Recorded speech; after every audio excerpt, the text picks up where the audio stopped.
this is the most difficult module. Personally, I totally understand that it is a difficult module. And a lot of, especially a lot of doctors have moved on to taking OET because of the fear around this module. To be honest, my sister had taken the IELTS before I took it, and she helped me break it down, and I realized that it is more technical rather than anything else. So if you understand its technicalities, you can easily get your desired band. And I will try to break it down for you in the next slides, inshallah. Coming onto the pattern. The pattern is similar. It has always been same. You will be given 2 sections or 2 tasks. Task 1 is easier, and task 2 is the most feared of. Time allowed is again 60 minutes. Preferable time distribution of, again, you can make your own time distribution, but this is what works for me and a lot of people.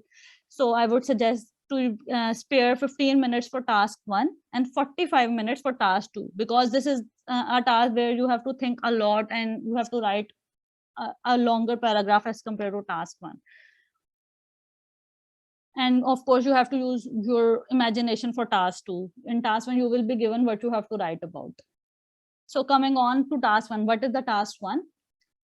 In task 1, you have to write a report on visual information. For example, you will be given a graph, a bar chart, table, or a diagram, and you will be given to asked to write a report on it. The word count that is allowed in this task is 150, and the weightage is 33%. Why I have written the weightage 33%? Because a lot of us tend to focus on the task 2 because we fear this task so much that we literally do not pay any attention to task 1, and you might score a full 66% on the task 2, but if your task 1 is below average, again you will lose marks. So please give the task 1 its due importance. The word count, I have mentioned, it's 150, and make sure that you write more than 150. A really good tip to count your words is to count the number of words in the first line and count the number of lines you have written and multiply them. So you will get an estimate how many words you have written, because you can't possibly waste your time in counting each and every word. Try to write, always make sure that you write 150 words, not less than that. But again, don't write more than 170 or 180 words, because you don't want to waste your time writing too much. And again, if your word count exceeds 200, you might lose a few points because of that. Moving on to the task 2. The task 2, in this you have to write a formal essay about the idea, argument, or the problem that has been given to you. Why I have written formal in bold as well as underlined it is because you have to write a formal essay. In the speaking module, I told you, be natural, use simple language, just use good grammar, and be confident. But in this module, you have to write a formal essay. You can't write exactly like you speak. Like I am speaking casually, but while writing an essay, you have to use formal language. I will explain to you how you have to write formally in the next slide. Coming on to the word count is 250. Again, I would suggest make sure you write more than 250 words, but no more than 280 or 290 words, because you will lose you will waste your time, you will lose marks, and it won't benefit you. Weightage is 66%. Of course, this task carries more weightage than the task 1, but still both tasks are important, so give them their due importance. Marking criteria. This is the point where I'll explain to you how this is technical. So please pay attention if you are not listening previously. Okay, so moving on to this criteria. All criteria, these are for the tasks, the examiners will mark your essay on these criteria, and all of these criterion carry equal weightage, that is 25% to make 100%. So you have to pay attention to all of these. Okay, the first point is task achievement. it means how much you understood your task and explained it in your and showed this in your essay. It carries 25% weightage. So it is really important to not just start writing when as soon as you get your question paper. Spend your time to read and understand your task. And you can even make some points that what you are going to write about, so that when you start writing, your task is not all over the place. It is coherent. That it brings us to the point two, that is coherence. You should write a well planned essay. It shouldn't be all over the place. If it is all over the place, you will lose marks. Then coming on to the vocabulary. Vocabulary is really important. You don't have to write a lot of big words, but some big words are really good. What I did is, while practicing, I wrote down a few big words on a separate page, and I used to go through them every day. A few words that I could use in essays, and while writing the essay in the real exam, I tried to incorporate them in my essay, so it gave me some points for the vocabulary. Now coming on to the grammar part, this is the point that we tend to miss a lot. So please pay attention to grammar as well. They will be noticing your grammar, and they will mark you on this. We tend to achieve the first 3 points, and the grammar point, because we don't know, we tend to overlook it, and that is why a lot of us tend to get 6.5 or anything a point less than your desired band. So I will explain to you. I'm not going to give you a lecture on grammar, but I am going to explain you what are the different types of sentences that you can incorporate accordingly into your task.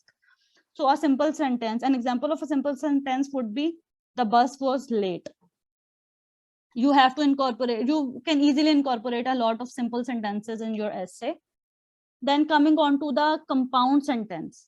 Compound sentence is something for the same, we can make a compound sentence like, it was raining and our bus got late. So a compound sentence is a combination of two sentences.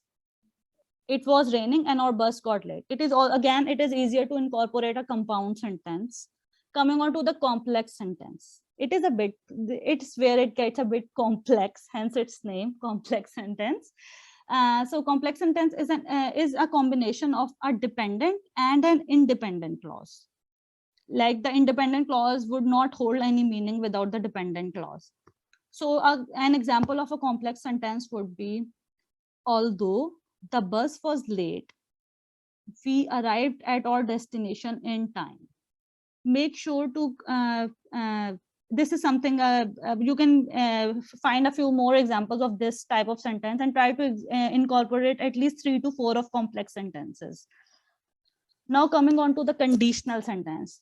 It is a bit difficult, I totally understand, but if you write at least one conditional sentence in your essay, it will give you really good, it will make a really good impression, and inshallah you will get your desired band.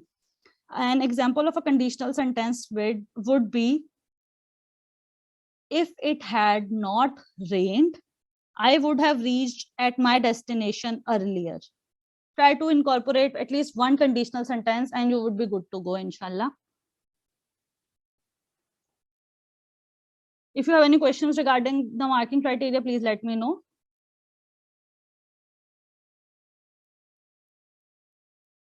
Now moving on.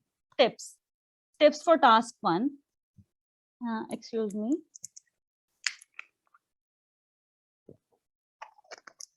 Okay, tips for task 1. Again, read your task and spare some time to understand it. You can take 3 to 5 minutes, whatever, like maximum, at least you take 3 minutes or 5 minutes to read the task and understand the trends and the processes, and group the information accordingly. Sometimes you will, as I mentioned, that you might be given a bar chart, a graph, a map, or anything like that. But so understand the trends in the task. Sometimes some of the things will be following the increasing trend, some would be following the decreasing trend, and some would be constant. So just group your information in according to the trends. How would you plan your essay? To plan your essay, it is same for all of the tasks. So so just follow this this formula to formulate your task 1 essay. The first paragraph is normally is introduction. Just try to paraphrase each and every word of the task in your first paragraph. Then second paragraph. The second paragraph is normally an overview of the major trends. That, for example, you will talk about most 2 to 3 things that are following the increasing trend, and the 2 to 3 things are following the decreasing trend. That is it. And then moving on to the third paragraph. In the third paragraph, if, for example, you are given 10 things and 5 of them are following the increasing trend, you are going to talk about them in the third paragraph. Try to incorporate different styles. For example, sometimes you can use percentages, then you can use 1/3, 2/3, things like that. Try to you incorporate different styles in every sentence at least. Then moving on to the fourth paragraph. So if 5 were increasing, 4 were decreasing. What is this?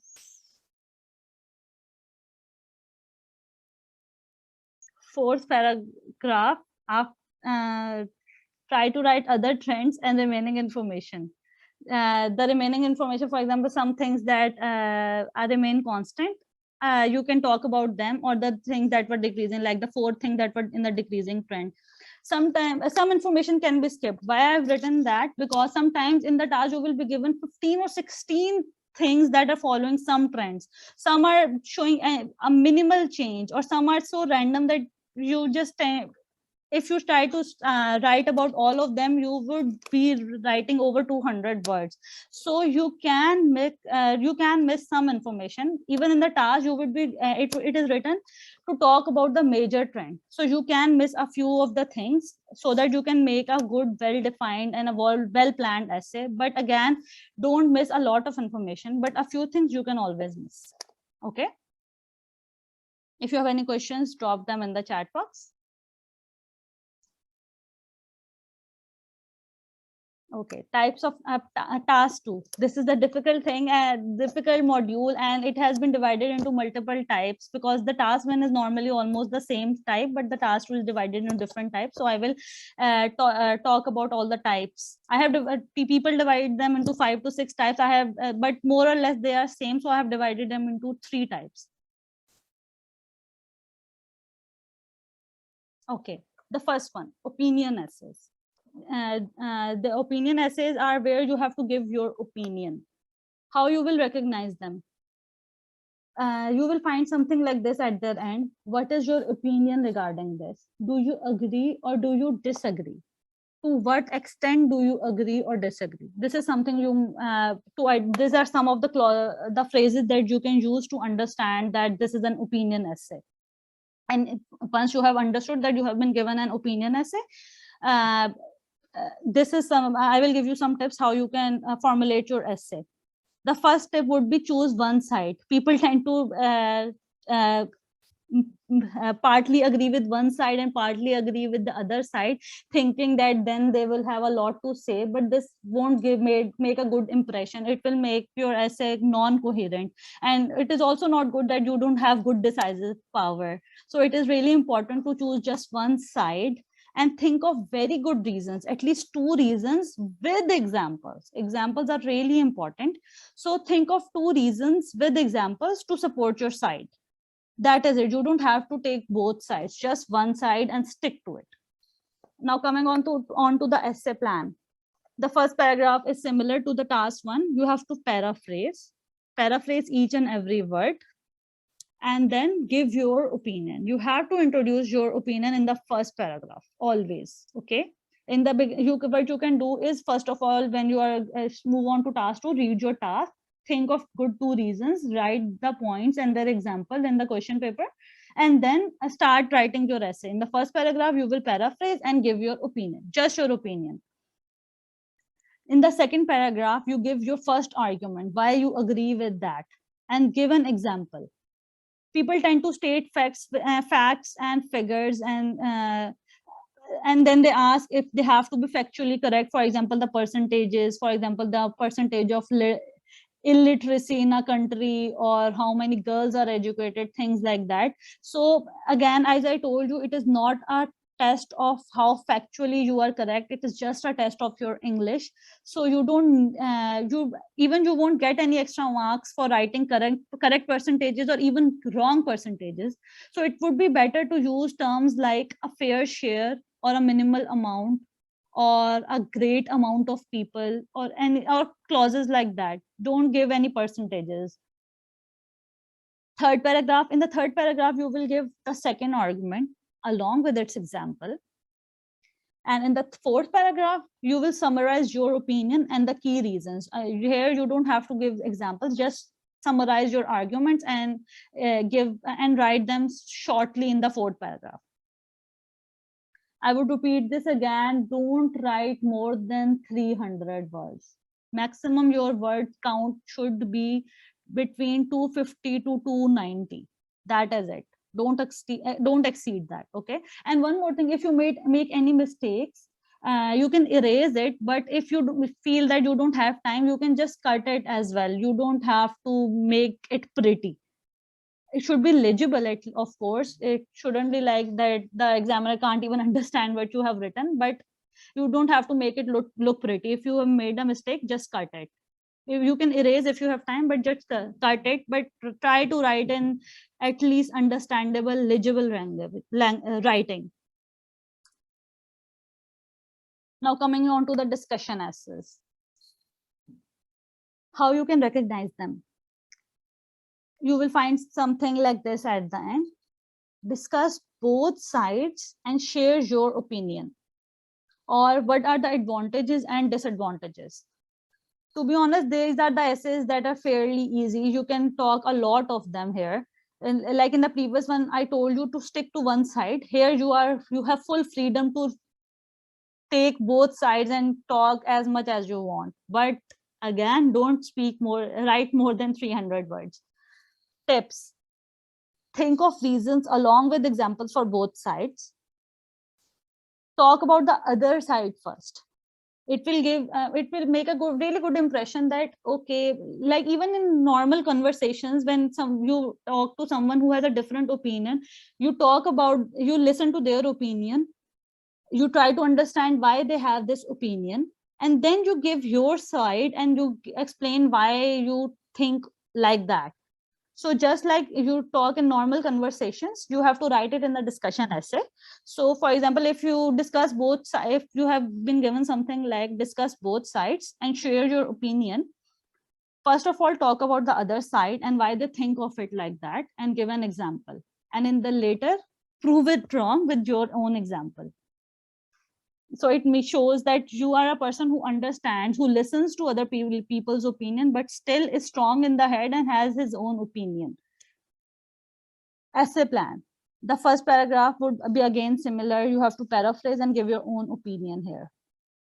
In the second paragraph, you will give the opposite side's point of view along with an example. In the third paragraph, you will give your own opinion and why you think of it. Always back all of your arguments with examples. Again, you don't have to be factually correct, but you have to give some example. It shouldn't be, when I say factually correct, you can't write something like the sun rises in the west, of course, but for percentages, you can, you have some, you can go easy and you don't have to be exactly correct. In the fourth paragraph, summarize your key points and your point of view.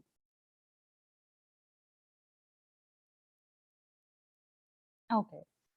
These are difficult. I totally understand. And they are even not even that common. Sometimes they come, but normally you will get an opinion essay or a discussion essay. But if you do get, they are easy if you understand them and try to answer them accordingly.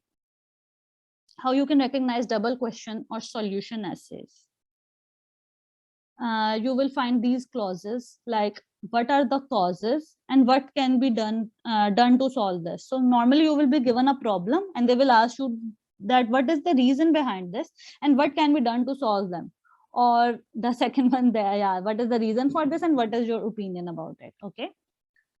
My tip, develop both sides fully again in this, like in discussion essays, you had to talk about both sides. Here again you have to these aren't two separate sides, but you have to talk about both questions, like what are the causes, think about the causes, what can be done to solve this, think about what can be done, and with an example, and correlate the problem and the cause with your reasons.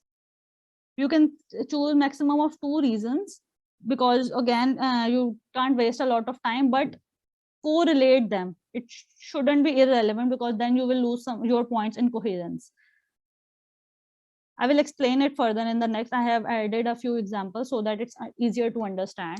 For example, an example of a double question task that might come in your exam can be double question task. Successful companies use advertising to make more sales.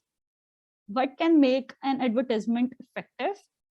Do you think advertising is a bad thing, or is a bad thing or a good thing for the society? So here, if you break it down, first of all, in the first paragraph, first of all, you have read the task. Now we are going to plan this essay. So you have to think about what can make an advertisement effective. Think of 2 reasons. It should be relevant, it should be attractive, things like that. And think of 2 examples how a good an advertisement that was relevant to you. For example, if you were looking for a table, and an ad of a table came, and it was exactly how to fit your living room, so it would make it relatable. So this is a good example for what makes advertisement effective. Okay, and then, do you think advertising is a good thing or a bad thing for the society? Here you have to take one side and stick to it. For example, if you think advertising is a bad thing for the society, think of one example and stick to it and talk about it in the 3rd paragraph. Or if a good thing, you can do accordingly. Okay, now moving on to the second type, solution task. It can be something like, nowadays many people have an easy access to computers, and a large number of children play computer games. We totally agree. What are the negative impact of playing computer games, and what can be done to minimize the bad effects? So in the first paragraph, you will paraphrase the first line. And when we are planning the essay, think about what are the negative impacts of playing computer games.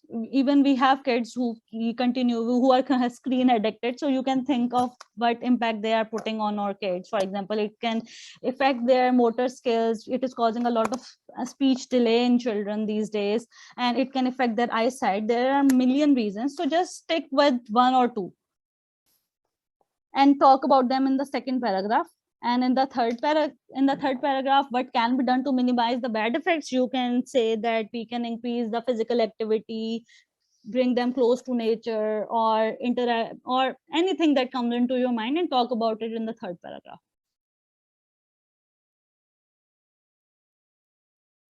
Coming on to the essay plan, the first paragraph, I have explained it previously, but I'll repeat it again. In the first paragraph, you will paraphrase and answer to both of your questions.